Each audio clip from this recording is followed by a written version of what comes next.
आपकी स्क्रीन पर दिख रही दिल को झकझोर देने वाली ये तस्वीरें उस लाचार पिता की है जिसने अपने 14 साल के मासूम को खो दिया। जी हाँ, दरअसल ये घटना गाजियाबाद के विजयनगर थाना क्षेत्र की है, जहां चरण सिंह कॉलोनी में रहने वाले शावेज नाम के एक बच्चे को कुत्ते ने काट लिया।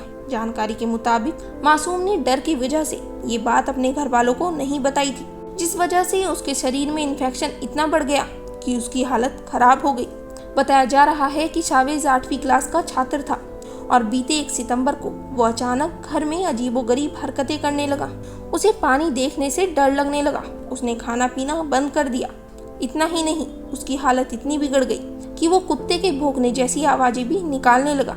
जिसके बाद उसकी हालत बिगड़ती देख उसके पिता याकूब ने उसे डॉक्टरों को दिखाया तो पता चला कि उसे कुछ समय पहले किसी कुत्ते ने काटा था। कुत्ते के काटने का इन्फेक्शन बच्चे के पूरे शरीर में फैल गया, जिसकी वजह से उसकी ये हालत हो गई। जिसके बाद उसके पिता एम्बुलेंस में दिल्ली के जीटीबी और एम्स जैसे अस्पतालों में बच्चे को लेकर दर दर भटकते रहे, लेकिन उसकी हालत देखकर डॉक्टरों ने भी जवाब दे दिया।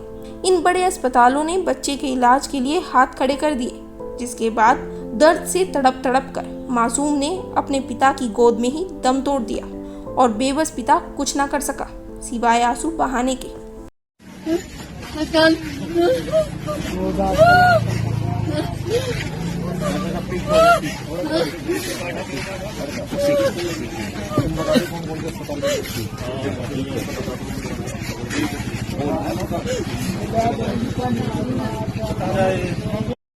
आपको बता दें, परिजनों का आरोप है कि उनके पड़ोस में एक महिला रहती है जो कुत्तों को खाना खिलाते रहती है। उसके घर के सामने आवारा कुत्ते दिन भर घूमते रहते हैं। इनमें से ही किसी कुत्ते ने बच्चे को काटा है, क्योंकि ये कुत्ते पहले भी कई लोगों को काट चुके हैं। वहीं अब इस घटना के सामने आने के बाद यूपी पुलिस ने परिजनों की तहरीर पर सड़क पर कुत्तों को खाना खिलाने वाली महिला समेत 4 आरोपियों के खिलाफ गंभीर धाराओं में मुकदमा दर्ज किया है। वहीं नगर निगम की ओर से भी आरोपी महिला को नोटिस दिया गया है।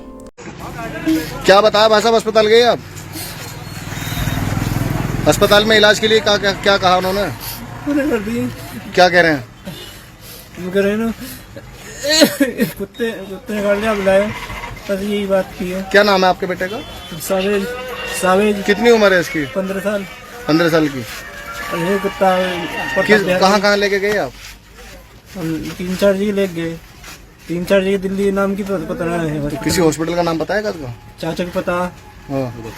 अच्छा, तो कुछ जवाब नहीं दिया उन्होंने? अभी भर्ती भी नहीं करा कहीं? भर्ती करा इस बारे में जिसमें 4 दिन वहाँ रहेगा कमरा। वो कमरा ऐसा मैं इस तरह घर ही ले ले, वो बढ़िया। अच्छा। लेकिन इन सब के बीच अब सवाल ये उठता है कि आए दिन कुत्ते के काटने की घटना आने के बाद भी क्यों गलियों में आवारा कुत्ते घूमते हैं? आखिर क्यों इन खूंखार कुत्तों के खिलाफ अभियान नहीं चलाया जा रहा?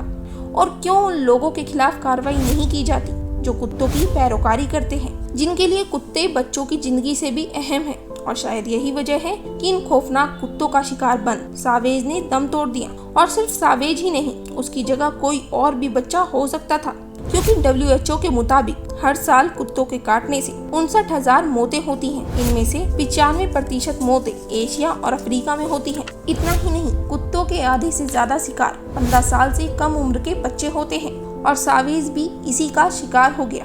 डर, सावेज की चुप्पी और कुत्ते की पैरोकारी ने उसकी जान ले ली। आपको बता दें, ये कोई पहली घटना नहीं है। इससे पहले भी देश के अलग अलग शहरों, कस्बों और गाँवों में दर्जनों ऐसे मामले सामने आ चुके हैं। साथ ही जब भी कोई ऐसी घटना होती है तो पशु प्रेमी और बाकी नागरिक आमने सामने आ जाते हैं, जहाँ पशु प्रेमी आवारा कुत्तों के अधिकारों की बात करते हैं। चलिए आपको बताते हैं कि कुत्ता पालने को लेकर क्या नियम है। आपको बता दें, बीते कुछ महीने पहले ही कुत्ते काटने के लगातार आ रहे मामलों को देखते हुए यूपी की योगी सरकार ने कुत्ते पालने के नियमों को सख्त कर दिया था, जिसमें आवारा कुत्तों का पंजीकरण बिना किसी शुल्क के साथ साथ नसबंदी और पहला टीकाकरण किया जाएगा। 5 या अधिक आवारा कुत्तों को गोद लेने वाले व्यक्तियों और निवासी समूहों को आश्रय गृहों के समान माना जाएगा और पशु कल्याण बोर्ड ऑफ इंडिया द्वारा निर्धारित दिशा निर्देशों का पालन करना होगा।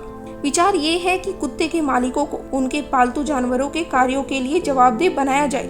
आवारा कुत्ते प्रेमियों को भी उतना ही सतर्क रहना होगा। अगर वो अपनी कॉलोनी के कुत्तों के स्वामी बनने की ख्वाहिश रखते हैं तो पालतू जानवरों को पंजीकृत करने वाले नागरिक निकाय को कुत्ते के मालिक को एक चिप या टोकन भी देना होगा। इसमें पालतू जानवर का पंजीकरण नंबर होगा, साथ ही मालिक का नाम, पता और संपर्क नंबर भी होगा। कुत्ते को टहलने या अन्य दिनचर्या के लिए बाहर ले जाने पर कॉलर के साथ चिप लगानी होगी। अगर कुत्ता सड़क पर या घर से बाहर किसी सार्वजनिक जगहों पर बिना चिप के पाया जाता है तो नगर निकाय के कर्मचारी ऐसे कुत्तों को जब्त कर सकते हैं। हालांकि बावजूद इसके अब तक आवारा कुत्तों का आतंक खत्म नहीं हुआ है, जिसकी सबसे ताजी और दिल को झकझोर देने वाली घटना सावेज की मौत की है, जो न सिर्फ कुत्ते की पैरोकारी करने वालों बल्कि राज्य सरकार के बनाए उन नियमों को भी कटघरे में लाकर खड़ा करती है जिनका सख्ती से पालन नहीं होता। चलिए अब आपको कुत्ते के काटने से होने वाली इस खतरनाक बीमारी के बारे में भी बता देते हैं, जिसका इलाज ना के बराबर होता है, ताकि आप भी इस बीमारी से अपने आप को और अपने परिवार को बचा सके।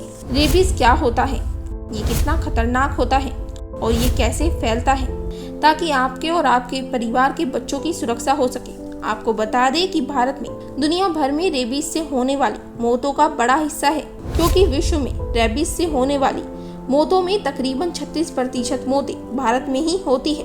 रेबीज से हर साल भारत में 18,000 से 20,000 मौतें हो जाती हैं। भारत में रिपोर्ट किए गए रेबीज के लगभग 30 से 60% मामले और मौतों में 15 साल से कम उम्र के बच्चे शामिल हैं, क्योंकि अक्सर बच्चों में काटने के निशान की पहचान नहीं हो पाती है। आपको बताते चले, भारत में मानव रेबीज के लगभग 97% मामलों के लिए कुत्ते जिम्मेदार हैं। इसके बाद 2% बिल्ली और फिर गीदड़, नेवले जैसे कई जानवर 1% जिम्मेदार होते हैं। रेबीज का वायरस संक्रमित पशु की लार में रहता है। जानवर जब किसी को काटता है तो घाव के जरिए ये वायरस शरीर में पहुंच जाता है। ये सेंट्रल नर्वस सिस्टम पर हमला करता है, फिर उसके जरिए ब्रेन और स्पाइनल कार्ड तक पहुंच जाता है। इस दौरान 3 से 12 हफ्ते बीत जाते हैं। कभी कभी इसमें 1 साल या उससे अधिक का समय भी लग जाता है। इसे इनक्यूबेशन पीरियड बोलते हैं। इस दौरान किसी तरह के लक्षण नहीं दिखते। लक्षण कितने दिन में दिखेंगे, ये वायरल लोड घाव की जगह जैसी बातों पर निर्भर करता है। ब्रेन में पहुंचते ही ये वायरस तेजी से बढ़ने लगता है। इसके बाद मरीज की हालत बिगड़ जाती है, उसके लकवा मार सकता है, वो कोमा में जा सकता है और आखिर में मौत हो जाती है। बहरहाल सावेज जिस तरह से रेबीज का शिकार हुआ, जिस तरह से उसकी जान गई, ये आने वाले दिनों में उन लोगों के लिए एक चेतावनी है जिनके आसपास बहुत सारे कुत्ते रहते हैं या फिर उनके गली मोहल्लों में और उनके बच्चों के आसपास इस तरह के कुत्ते हैं। हालांकि डॉग लवर्स के अपने तर्क हैं और वो उसी के मुताबिक कुत्तों को पालते भी हैं, लेकिन हाल के दिनों में जो घटनाएं हुई हैं वो डॉग मालिकों के तर्कों से बिल्कुल उलट है, क्योंकि हर दिन डॉग अटैक के मामले बढ़ते ही जा रहे हैं।